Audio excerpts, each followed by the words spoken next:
लोगोफोर phone Pay जों माबोरै फैसा ट्रेन्सफार बानायो बेखौ आं खोन्थालांनोसै।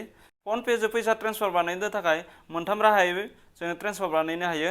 मोनसेया जाबाय मबाइल नाम्बारजों, मोनसेया जाबाय बेंक एकाउन्टजों, मोनसेया जाबाय इउपिआई एकाउन्टजों। दाना मबाइल नाम्बार आरो बेंक एकाउन्टजों माबोरै ट्रेन्सफार बानायो बेखौ आं खोन्थालांनोसै। बिनि थाखाय मबाइल नाम्बारजों ट्रेन्सफार बानायनोबा जायनाव हरगोन बिनाव mobile number PhonePe register थानांगोन आरो गुबुन मोनसेया बिनि एकाउन्ट नाम्बारजों डाइरेक्टलि फैसा ट्रेन्सफार बानायनो हायो। थौदो दाना जोङो फैसा ट्रेन्सफार बानायना नायलांदोनि। फन पे दो फैसा ट्रेन्सफार बानायनो थाखाय जोबोद गोरलै।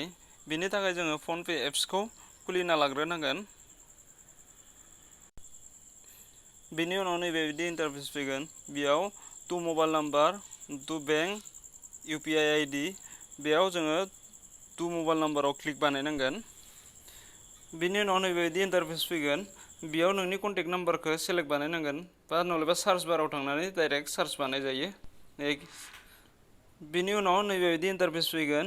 बेयाव नोङो निउ मबाइल नाम्बार होननानै सार्च बानायनो हायो नलेबा आगोलनियाव सेलेक्ट बानायनो हायो। बे आङो सार्च बानायनोसै। नैबेयाव आगोल अलरेडि ट्रेन्सफार बानायनाय दङ, नै फन पे लिरखानाय दङ बेयाव। बिनि उनाव नैबेबायदि इन्टारफेस फैगोन। बेयाव अलरेडि आङो आगोल ट्रेन्सफार बानायखानाय दं, बिनि थाखायनो बिदि खोन्थादो। बिनि उनाव नैबे गाहायाव क्लिक बानायनांगोन। बिनि उनाव नैबेयाव नोंनि एमाउन्टखौ इन्टार बानायनांगोन। आं दा 10 थाखा हरग्रोना नायनोसै, 10 रुपिस। बिनि उनाव नैबे पेआव क्लिक बानायनांगोन। बिनि उनाव निजिनि इउपिआई नाम्बारखौ इनपुट बानायनांगोन। बिनि उनाव नै कारेक्टआव क्लिक बानायनांगोन।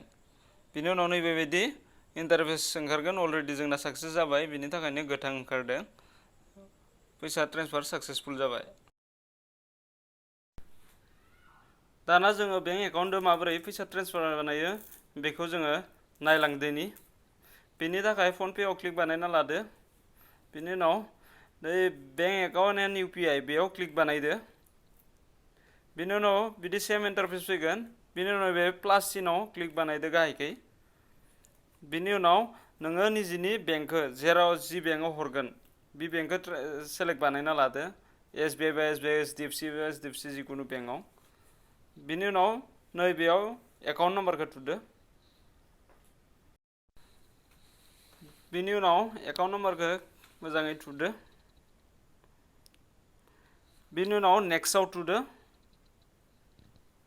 बिनि उनाव नैबेबायदि इन्टारफेस फैगोन। बेयाव नों निक नेमखौ होबाबो जायो आरो अट'मेटिक नोंनि नामा रिडाइरेक्ट जागोन बा ओंखारगोन, बेयाव श' खोन्थागोन।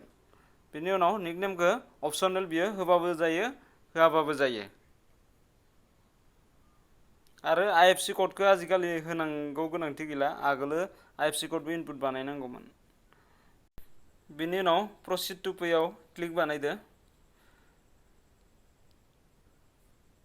बिनि उनाव नैबेबायदि इन्टारफेस फैगोन। बेयाव एमाउन्टखौ थुदो।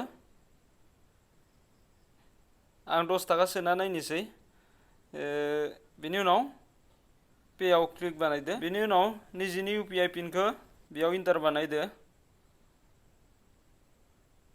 बिनि उनाव कारेक्ट सिनाव नैबे गाहायाव क्लिक बानायदो। बिनि उनाव नैबायदि दसे टाइम लागोन। नै साक्सेसफुल जाबाय फैसा ट्रेन्सफारा बेंक एकाउन्टजों। बेबायदियै जोङो गोरलैयैनो ट्रेन्सफार बानायनो हायो। नोंथांमोना भिडिअखौ नायनानै मोजां मोनोब्ला लाइक आरो साबस्क्राइब बानायना होदो।